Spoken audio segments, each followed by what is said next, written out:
ఓం శాంతి. ఈరోజు పవిత్ర గురువారం. అందరి ప్రేమపూర్వక జ్ఞాపకాలతో నేను వతన్కు చేరుకున్నాను. వతనంలోకి వెళ్ళగానే అక్కడి వాతావరణం అంతా ప్రేమతో నిండిపోయింది. అంతేకాకుండా పూర్తి వతనం అంతా ఎంతో శక్తివంతంగా ఉండటం నేను చూశాను. ఒక్క సెకండ్లోనే అనేక రకరకాల శక్తుల అనుభూతి నాకు కలుగుతూ ఉంది.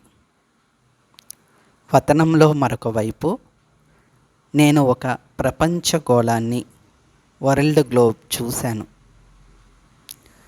బాబా ఆ ప్రపంచం గోళం ఎదుట నిలబడి దృష్టి ఇస్తున్నారు.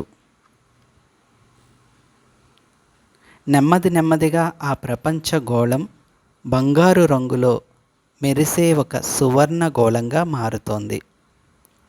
ఆ గోళం చుట్టూ పచ్చదనం, అందమైన వాతావరణం ఎంతో ఆకర్షణీయంగా కనిపిస్తుంది.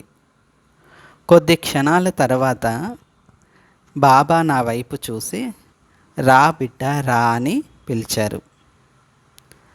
అప్పుడు నేను బాబా వద్దకు చేరుకున్నాను. బాబా చెప్పారు, ఈరోజు వతనంలో బాబా తన ప్రత్యేకమైన పిల్లల్ని పిలిపించుకున్నారు. నేను అడిగాను బాబాను, మరి బాబా ఇక్కడ ఎవరూ కనిపించటం లేదేంటి అని. వెంటనే బాబా చిరునవ్వు చిందించారు. అప్పుడు ఆ శక్తివంతమైన వాతావరణాన్ని జాగ్రత్తగా గమనిస్తూ ఉంటే చిన్న చిన్న బిందువులు, జ్యోతి బిందువులు కనిపించడం ప్రారంభమైంది. ఆ బిందువుల నుండి బాబా పిల్లలు దేవదేవతల రూపంలో బయటకు రావడం మొదలైంది. ఆ సభ ఎంతో ప్రేమతో కూడినదిగా, శక్తివంతమైనదిగా మరియు ఆప్యాయతో నిండినదిగా కనిపించింది. బాబా చెప్పారు, వతనంలో ఈరోజు పిల్లలందరూ బాబా ముందు ప్రత్యక్ష రూపంలో ఉన్నారు. కానీ బాబా ఈరోజు పిల్లలకు ఒక ప్రత్యేక సూచన ఇస్తున్నారు. తమ వాస్తవమైన బిందు స్వరూప స్థితి ద్వారా వాతావరణాన్ని శక్తివంతంగా చేయాలి అని. ఇదే స్థితి విశ్వ పరివర్తన కార్యానికి నిమిత్తం కానుంది అని బాబా చెప్పారు. బాబా అలా చెప్పగానే బాబా ఒకవైపు నిలుచున్నారు, పిల్లలు కూడా నిలుచున్నారు. బాబా ఎదుట ఒక చాలా పెద్ద టవర్ కనిపించింది.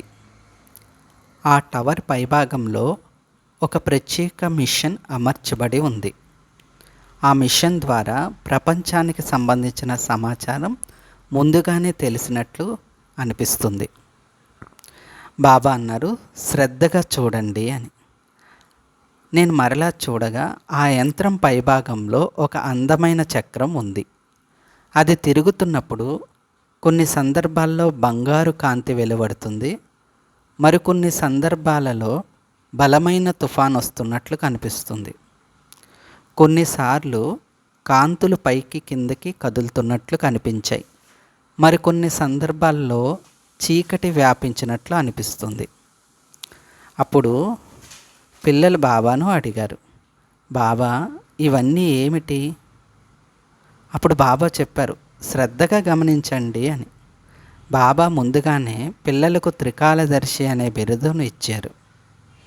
కాబట్టి బాబా చెప్పారు, పిల్లలు త్రికాలదర్శులై ప్రతి కార్యాన్ని చేసినప్పుడు, ఆ స్థితిలో ఉన్నప్పుడు వారి అంతర్గత స్థితి కూడా ఈ టవర్ లాగా బలంగా ఉంటుంది.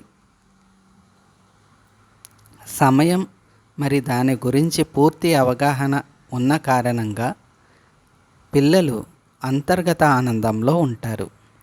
అంతేకాకుండా ఇతరులకు మార్గదర్శకులుగా నిలుస్తారు. ఆ తరువాత బాబా ఇలా చెప్పడం ప్రారంభించారు, పిల్లలు మీరందరూ మీ త్రికాలదర్శి స్థితిలో నిలబడండి. వెంటనే పిల్లలు ఆ స్థితిలో నిలబడ్డారు. అప్పుడు ఆ యంత్రం ద్వారా అన్ని వైపులా కాంతి వ్యాపించింది. నలువైపులా ఒక కొత్త దృశ్యం కనిపించింది. బాబా చెప్పారు, ఒకవైపు మీ భవిష్య ప్రపంచం కనిపిస్తుంది, అలాగే త్రికాలదర్శి స్థితి ద్వారా ప్రస్తుత కాలంలో జరగనున్న పరిస్థితులు కూడా కనిపిస్తున్నాయి. ప్రపంచంలో అకస్మాత్తుగా మారుతున్న పరిస్థితులు, ఆకస్మిక సంఘటనలు, అనూహ్య పరిణామాలు మరియు కొత్త కొత్త విషయాలు ప్రజల ముందుకు వస్తాయి. అలాంటి పరిస్థితులను చూసి ప్రభావితం కాకుండా ఉండడానికే పిల్లలు ప్రత్యేకంగా తమ సంకల్పాలను మరియు సమయాన్ని సద్వినియోగం చేసుకోవాలి. సంకల్పాలకు ఫుల్ స్టాప్, బిందువు పెట్టండి అని బాబా సూచించారు. సమయాన్ని సఫలీకృతం చేసుకోవడానికి బాబా మధ్య మధ్యలో పిల్లలకు తపస్సు, వైరాగ్య వృత్తి మరియు పరిస్థితులను సాక్షిగా చూస్తూ ఉండే అభ్యాసం చేయమని సూచించారు. బాబా అన్నారు, పిల్లల్లారా, ఈ పరిస్థితులు రాబోతున్నాయని బాబా ముందుగానే చెప్పారు. కాబట్టి ఈ పరిస్థితులను చూసి భయపడవద్దు. ప్రపంచం ముందు పిల్లలే తమ శక్తివంతమైన యోగ శక్తి ద్వారా జనులందరికీ ఆత్మిక అనుభూతి కలిగిస్తారు. ప్రజలు ఇలా అనుకుంటారు, ఇప్పుడు సమయం మారుతుంది, మాకు కూడా పరమాత్మ ప్రేమను, పరమాత్మ అనుభూతిని పొందే మార్గం లభిస్తుంది అని. అలాంటి సంకేతాలను ఇచ్చేవారు కూడా పిల్లలైన మీరే, అనుభూతులను కలిగించేవారు కూడా పిల్లలే. కానీ అది ఎప్పుడు సాధ్యమవుతుంది అంటే పిల్లలు మధ్య మధ్యలో తపస్సు చేస్తూ బిందు స్వరూప స్థితిలో ఉంటూ తమ సమయాన్ని, సంకల్పాలను సార్థకం చేసుకుంటూ పురుషార్థం చేసినప్పుడు మాత్రమే. అప్పుడే ప్రపంచం ముందు మీరొక ప్రత్యక్ష అద్దంలా నిలుస్తారు. పిల్లలను చూడగానే అందరికీ తండ్రి యొక్క సాక్షాత్కారం కలుగుతుంది. అంతేకాకుండా అందరూ ఇలా కూడా అనుకుంటారు, ఈ దేవదూతలు మాతో ఏదో చెప్పాలని ప్రయత్నిస్తున్నారు అని. వీరే ఈ ఫరిస్తాలు మనకు పరమాత్మ ప్రేమను అనుభవం చేయిస్తున్నారు. మన భావాలకు అర్థం చేసుకుని వాటికి ప్రతిఫలాన్ని ఇస్తున్నారు ఈ దేవదూతలు అని అనుకుంటారు. ఇలా అయిన తర్వాత మళ్ళీ బాబా ప్రపంచగోళాన్ని చూపించారు. ఆ ప్రపంచగోళం దగ్గర పిల్లలందరూ నిలబడి ఉన్నారు. బాబా చెప్పారు, అందరూ మళ్ళీ తమ తమ బిందు స్వరూప శక్తివంతమైన స్థితిలో నిలబడండి అని.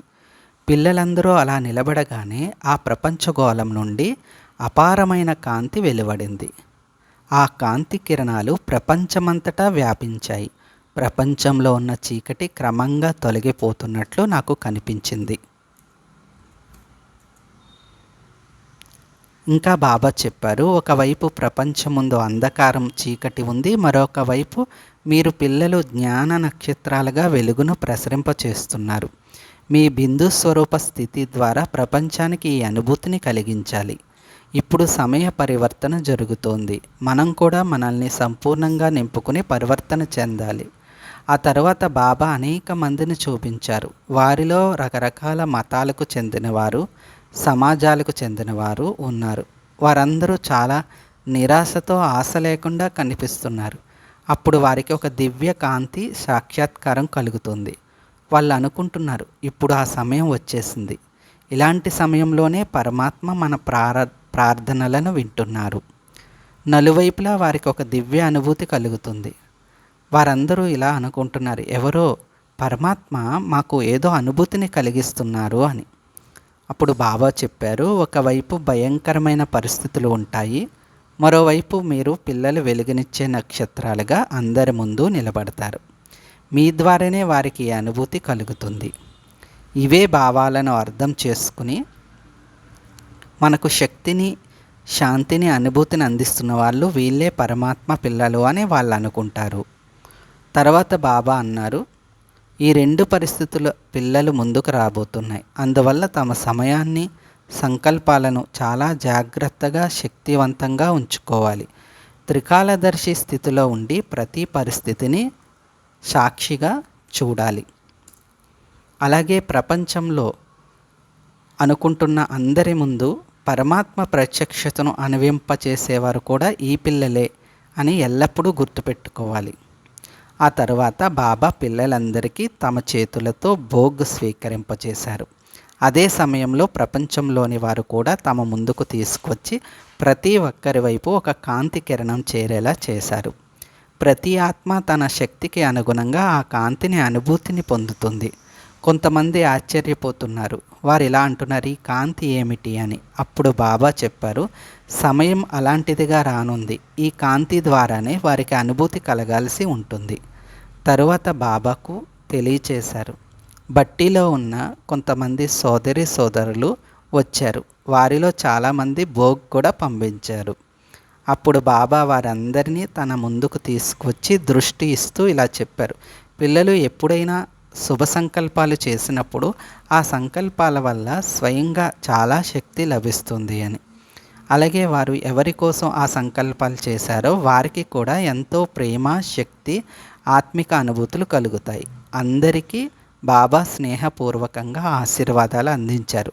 చివరిగా అందరికీ తమ ప్రేమపూర్వక స్మృతులను అందిస్తూ ఇలా అన్నారు, ఓం శాంతి అని.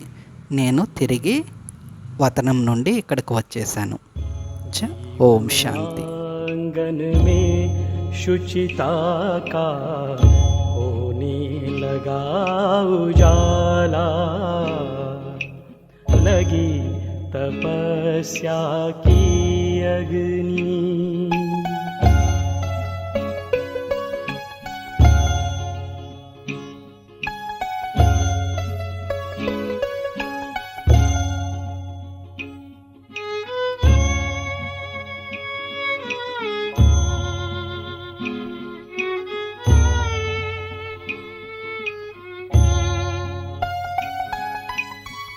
मन की गति पर हुआ नियंत्रण,